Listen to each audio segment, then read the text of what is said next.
Good morning, everybody, and welcome back to the St. Louis podcast. It is January 2nd, I believe. So I hope everyone had a great Christmas, Hanukkah, Kwanzaa, New Year's, all of those things. My family just left. Had a lot of family coming to town since essentially Christmas Eve all the way through December 31st, which is when we're recording this episode. And we talked about a lot, and I think it's interesting.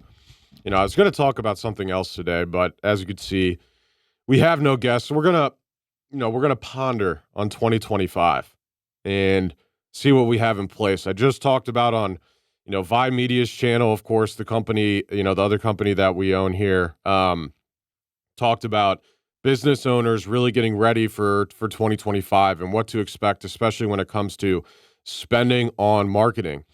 And today I want to talk about really the United States spending and more importantly, people spending, because I think we're in for a world of hurt this year. And it seems like the more and more I talk to younger people, they're ready for the hurt. They don't care about the hurt. And obviously you talk to older people, and of course they don't want the hurt, because if it hurts for, 5 years, maybe they can't take that. Whereas someone my age, that's 30, whatever, 5 years of hurt in order to hopefully get out of, the economy that we're in now, maybe I could see that being fruitful. But of course, is that what it's going to take? And it seems like more and more now, people are getting more desperate with their expenses and what they're spending. It seems like the government is doing the same. And, I don't really foresee an answer besides literally there being pain. I was listening to a video literally earlier this morning before I hopped on this podcast and started recording. And actually, I'll give a shout out to his YouTube channel. Michael, what's his name? Michael Bordenero on YouTube. And he was talking about subprime auto loans. And, he was talking about this and how right now, 17% of auto loans originated in Q3 were subprime. And then it says it's a small percentage of auto lending, 17%. So one out of a little bit less than 5 people are getting a subprime auto loan. Right now, those subprime auto loans, on average, loan payment, $700 a month. $700 a month. Obviously, if you're getting a subprime auto loan, I think the average car price that they were getting was like $35,000. First of all, if you're having to get a subprime auto loan, don't get a $35,000 car. All right. There's already a reason that you're in that situation with your credit. It's probably because you have, number one, bad spending habits. And of course, you could just be in an awful spot as well. But one thing I noticed when I used to work credit repair a long time ago and talking to hundreds, probably thousands of people over me doing that for 3 to 4 years and looking at people's credit report, going over expenses, people spend way too much money on everything, on shit, including their car. And, I don't even know if I screenshotted this, but I read something interesting. You're not fooling me with appearances, especially in the current economy. Looking rich while being poor is absolutely hilarious. And that's the case for a lot of people right now, right? That's the case of why there's so many luxury apartment buildings being built in all of our major cities and no affordable units, even though the buildings being marketed as luxury are not luxury, right?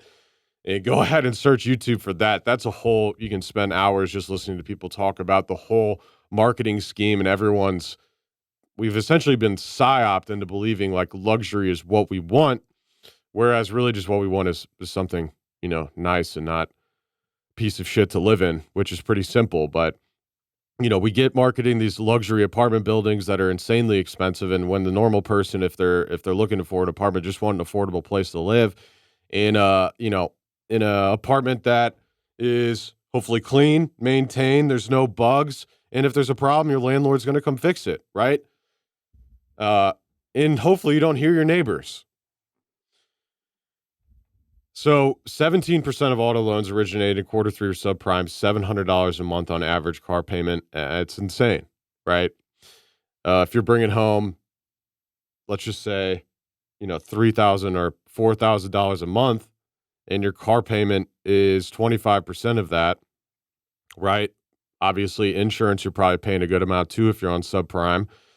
Uh, and then, of course, you got living expenses and your apartment or your house and insurance and taxes on that. I mean, there's all your money right there. And we wonder why people are hurting. And, I just had a discussion with, I've been looking for, and I've talked about this on the podcast before. I've been looking for a place to buy. And more, as I look for places to buy, I continue to think of why. Why go through the issue of having a property and having to fix it, the insurance, the taxes, the maintenance, everything else, when you can hopefully find a good apartment, not pay much in rent, right? I'm paying about $1,550 a month for 1,000 square foot, 2 bed, 2 bath.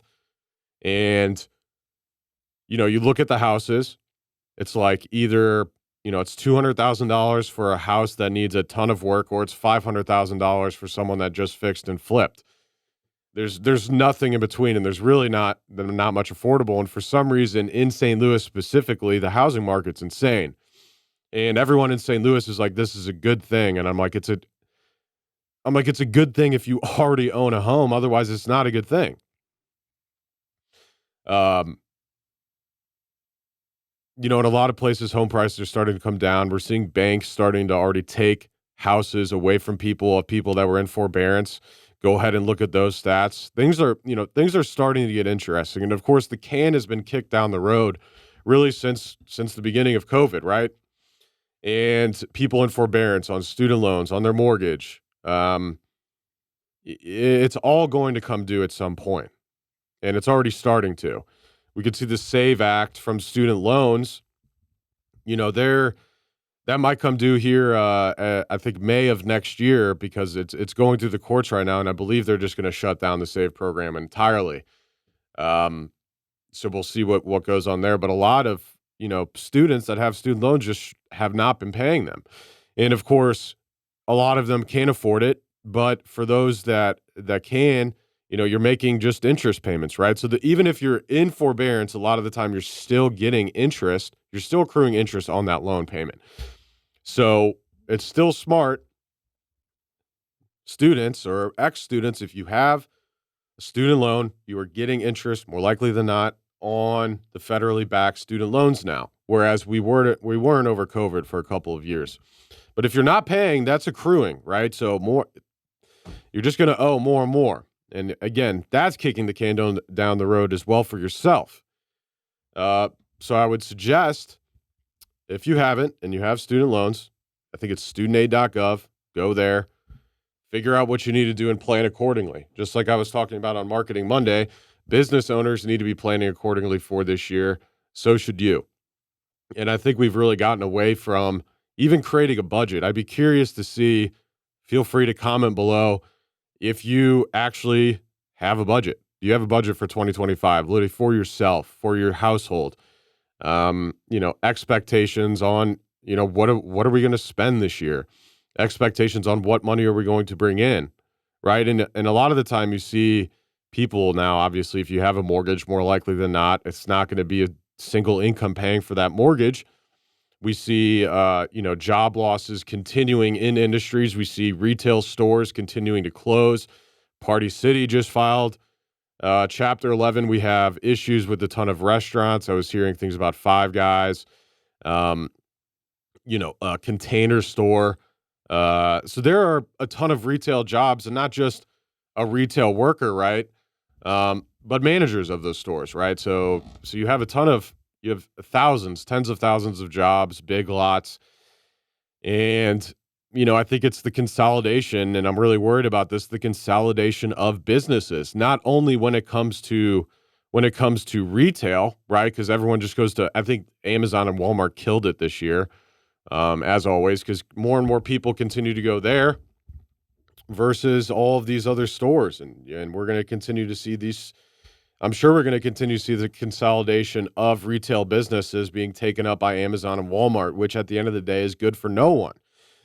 You know, we just see convenience, right? The United States people, we say 2-day shipping. Oh, we can get it today. We can get it tomorrow. Um, the problem is going to become, which I'm sure you've already noticed, Amazon is more expensive for a lot of the products that you buy. I would suggest, if you haven't, literally, most people I know are buying everything: deodorant, toothpaste, toilet, X, Y, and Z, everything you need on a daily or monthly basis to live.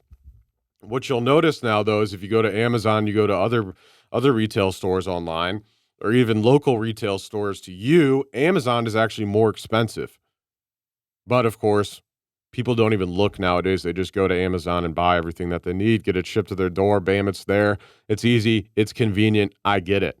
But what's going to happen is all of this consolidation is going to come to a couple of companies now selling everything. I think I've talked about Idiocracy on this podcast before.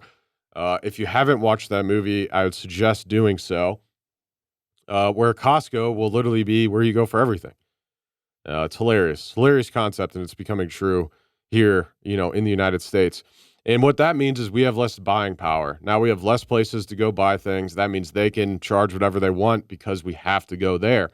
And this will become the case we see this in, home service companies that we work in on our marketing side. And of course, we own a home service company as well, West County Insulation here in St. Louis. And we see PE groups, if they haven't already, are trying to make the first, multi-billion-dollar HVAC company, roofing company, etc. And the issue that's going to cause is this: if all of the sudden, a majority, or let's just say even half of the HVAC and roofing and etc. companies in your local town are owned by a PE group, that means a couple of things. Number one, your buying power is going to be reduced because now, across the board, half of those companies are probably going to be charging similar rates, right?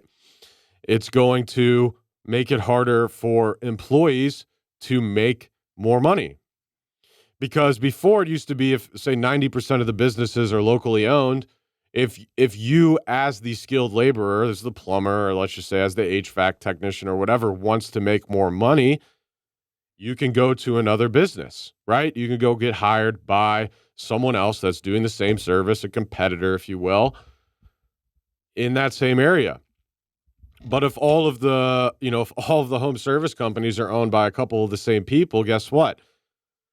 You're not going to be able to go to another business and make more money. You're going to be able to go to another business, but you're probably going to be making the same amount of money. So it's going to hurt everyone. And the consolidation of power is not only in, businesses. We can also see this with just money in general since COVID. I think now we see something like 90% of the stocks in the U.S. are owned by the top 1%, which is insane. And then everyone likes to look at the stock market as a resemblance of the economy when really it's a resemblance of the 1%, right? And probably not even the 1%, the 1% of the 0.1%, right? The 1 in the 1 in 1,000. And it's continuing that trend. And obviously, kind of what I was getting back to, I was having interesting conversations with my family, and it seems like the large discrepancy actually is not between the parties now. It doesn't seem like. It actually has to do with age. Because I talk to a lot of, obviously, people my age, and the consensus is we don't care about Ukraine. We don't care about Israel. We don't care about these other places. We're almost thinking about it from an isolation perspective. It's like we have stuff to worry about not only in the United States, but right down the street from you, more likely than not, right? In our local area. But everyone is concerned about what's happening in Kyiv. I've never been to Kyiv. We never even talked about Ukraine in the United States until recently. We never hardly learned about it in history class. It wasn't a thing. And we worry more about almost how does our how does our military industrial complex make more money, right? Well, it's pretty easy. We go ahead and fund wars, right? And it's something like, I don't 95 billion, foreign aid package. It's insane. All of the money going over to these other countries, but it never seems like there's any money to go back to, let's just say, the bridges falling apart in the United States. And I know we have the budget that we set every year, and it's really, we don't even set a budget. We reconcile at the end of the year, and then we're like, oh my God, we don't have enough money, which is insane in and of itself that our government can't budget accordingly. But of course, costs are through the roof, expenses are through the roof, and there's no accountability. And apparently, Doge, Department of Government Efficiency, we'll see if they actually do anything. But there already is a Department of Government Efficiency, or I forget what they call themselves. And I was like, well, that's the first time I learned about them, because it seems like they haven't been doing their job for however long they've been in place. And it seems like and then of course, I was talking to like my uncles and things like that, and they were like, we need to support these countries. And the whole issue is Russia or China. And I talked to them about the 2016 coup in Ukraine, about how the U.S. Security forces essentially backed that, and that we had, as the Russia and Ukraine had a plan in place before the war. They had a doctrine that they were going to sign, and that the U.S. had essentially Boris Johnson. Go ahead and look this up. This is real. This did happen. There's documents on this. I'm not making this up. That Boris Johnson went to Ukraine and said, do not sign this. And it was essentially, I think they were going to hand over a little bit part of the Donbass region, which if you look up the Donbass region, I'm not pro-Russia here, but I'm pro no war. And stop wasting money on this shit. And then, obviously you got, we had the overthrow. Then you got Biden's son over there on the board of an energy company. I mean, just look at it for what it is. It's spitting in your face. And and then my whole thing is, we'll make a good argument as to why we should be worried about these countries, and why we have to be the world police. Like, why do we have to do these things? When we have still tens of thousands a day of people crossing over the border. And of course, who has to fund that? You, me, and everyone else that listens to this podcast that's here in the United States is paying taxes. And, I'm not saying we don't have to help people that aren't here in the U.S., but when are we going to help the people that are actually here in the U.S. legally, that have been citizens? There's families been here for hundreds of years. It just seems like the government is more likely to hand out money to anyone else but the actual people that are citizens of the United States. And it's very odd. And I think we're going to see, we need to see a shift and something happen. Obviously, the Republicans essentially dominated here in November election across the board. And talking to both parties, I don't know if that's going to solve anything. More likely than not, if I'm a betting man, it's not going to solve much at all, because it doesn't seem like either side really wants to tackle the problems, because of course they're benefiting by the problems, or they're benefiting by the companies that are benefiting by the problems. Who knows? These are just my thoughts. I could be wrong. Probably am. Hey there, St. Louis podcast listeners. We've got some exciting news from our friends over at Farmers Insurance of St. Louis, led by the man, the myth, the legend, Mark Lee of Farmers Insurance. Mm-hmm. If you're looking for a job or to own your own business under a brand that everyone and their cousin is familiar with, Mark Lee with Farmers Insurance of St. Louis is recruiting insurance agency owners here in St. Louis for their Farmers Insurance Mentorship Program. And as many of you are aware, Garrett and I have owned quite a few successful and award-winning businesses over the years.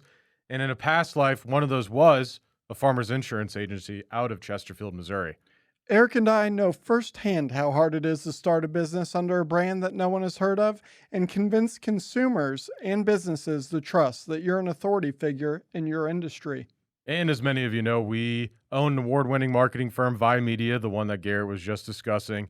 And building that company's reputation literally took years. We're still building it to this day, and it's been 8 years in the making. However, with the Trusted Farmers Insurance Agency name on the building, we got started when we started our Farmers Insurance Agency. The trust was already built and has been for 96 years. And if you can't do math, that means Farmers Insurance has been around since 1928. Luckily, you don't need to be a human calculator to get rich as an owner of your very own Farmers Insurance Agency. Nope. All you have to do is reach out to the one and only Mark Lee, the leader of Farmers Insurance in the greater St. Louis metropolitan area. That's right. So ensure he continues to sponsor our show and your favorite podcast, the St. Louis Podcast, by quitting your job today and calling Mark Lee. I wouldn't even wait for him to answer your call. Call your boss now, quit, and become your very own business owner. Visit insurancecareerstl.com. That is insurancecareerstl.com. Should we spell it out? Yes. It would INSURANCE, career, CAREER, STL.com, insurancecareerstl.com. Go there now. Back to the podcast. And wait, insurancecareerstl.com. Back to the podcast. That was a lot of the discussions. I'm like, give me a good reason why we should be spending money on all these different places. And even my younger cousin was like, it's good for the economy. And I'm like, it's good for the military industrial complex. It's good for Lockheed Martin and those guys. Sure. And maybe it's good for their stock. Sure. But is that good for you, me, and the average American person? I'd argue no. Based on what I just said before about like 90% of the stocks being owned by the top 1% of the people, right? It's not really affecting you guys. And looking at the stock market as the basis of the economy is fake. It's not real. I was actually listening to someone talk about how a lot of people are just dumping money into index funds, right? Which originally, it still sounds like a good idea, but I did hear an interesting argument that by just going and buying the same stocks that everyone else is buying is realistically just pumping those stocks to an inflatable, value, like Tesla being worth more than like all the other car manufacturers combined. That theoretically doesn't make sense. Go ahead and explain that to me. But of course, do you want to short Elon Musk and Tesla? I don't know. You got enough money for that? Cover your losses? So we'll see what 2025 holds. All I know is from an average person, I would not be trying to spend money, right? I'd be holding all of my assets close to me. I'm not a financial advisor. I'm not the smartest person on the planet. I have some student loan debt still, right? I spend money on stupid things, but I try and save. I try to invest. I try to make sure that I'm setting myself up for success in the future. And I think a lot of people here in the U.S. just are short term. And that really goes for all of us, not even in the U.S., just everyone is short term minded. They're not thinking long term. And that goes for business owners as well, right? And we need to be thinking more long term, how to strategically set ourselves and our life up for success long term. What does that mean for you? Because it's different for everyone, right? What are your goals and ambitions? Make realistic ones. I talk to my friends, and I think New Year's resolutions are bullshit. I think if you really want to have a New Year's resolution, you're just really trying to change it, or you're trying to form a new habit, right? If it's working out, if it's whatever. Don't wait till the New Year's to do that, especially New Year's Day. If you're drinking, that's the worst day to start New Year's resolution. Already start doing that, right? And don't program your brain as thinking about it as a New Year's resolution. It's something that you are going to just do moving forward. It's a lot easier to swallow that because I think it's like, here, let's see, what percentage of New Year's resolutions fail by February? 80%. So 8 out of 10 of you that have a New Year's resolution, that you are listening to this podcast right now, 80% of you will fail by February. Only 8% of people achieve their resolutions by the end of a year. So that means only 8 out of 100 listening right now, if you have a New Year's resolution, are going to achieve it by the end of this year. So, to you listening, don't make it a New Year's resolution. Just make it something you're going to do moving forward. It's your new habit. Schedule it appropriately and make it happen. Right? There's I think if it's health, it seems like it's always health based. Always, everyone's New Year's resolution is health based. Which, I mean, if you look at the U.S. health, there's a certain damn reason for that. We're definitely not the healthiest bunch on the planet. Set yourself up for success, right? Don't go get a $1,000 car payment when you can't afford it. Don't go buy expensive shit just to show off on social media because you want people to hopefully like you. You don't want to be looking at influencers for what you want in your life. That's for damn sure. That's all we got for today. It's a short episode. It's a reflection episode. What do we got going for this year? There's going to be a lot changing, I think, in 2025 as there was in 2024. Let me tell you, 2024 was a year of holy shit. So we'll see what happens here in 2025. I just hope everyone that's listening has a year of prosperity, a year of happiness, a year of growth, right? If you want to start a podcast this year, you know who you can reach out to? The guys at Half Coast Studios here. You can have them. You can come in here and record. I know they're going to be updating the studio here shortly, so I'm excited to share that when that happens. Or if you just want to have them edit and distribute it, they can do that as well. Visit them at halfcoaststudios.com. Of course, if you're a business owner, if you want help with marketing, visit us at vi.media. You can always reach out to me personally at Eric Kempf Brown across all platforms. I also have a website, erickempbrown.com. Show us support, show us love, comment, review, like, subscribe. If you want to hear something more, if you have input on what I talked about today, and I'm sure you do. If you have a good argument on why we should be spending so much money abroad, let me know. Let me know if you knew about the 2016 coup in Ukraine. Go ahead, look it up. Look it up. Learn. That's all the time we have for today. However, we will be back next week, as always, with a new episode. Got some good guests lined up for this year. I'm excited. We're going to be working on making this podcast better this year as well. So stay tuned. We appreciate everyone's support, and we look forward for a kick-ass year here in 2025. Thank you. Hey there, St. Louis podcast listeners. We've got some exciting news from our friends over at Farmers Insurance of St. Louis, led by the man, the myth, the legend, Mark Lee of Farmers Insurance. Mm-hmm. If you're looking for a job or to own your own business under a brand that everyone and their cousin is familiar with, Mark Lee with Farmers Insurance of St. Louis is recruiting insurance agency owners here in St. Louis for their Farmers Insurance Mentorship Program. And as many of you are aware, Garrett and I have owned quite a few successful and award-winning businesses over the years. And in a past life, one of those was a farmers insurance agency out of Chesterfield, Missouri.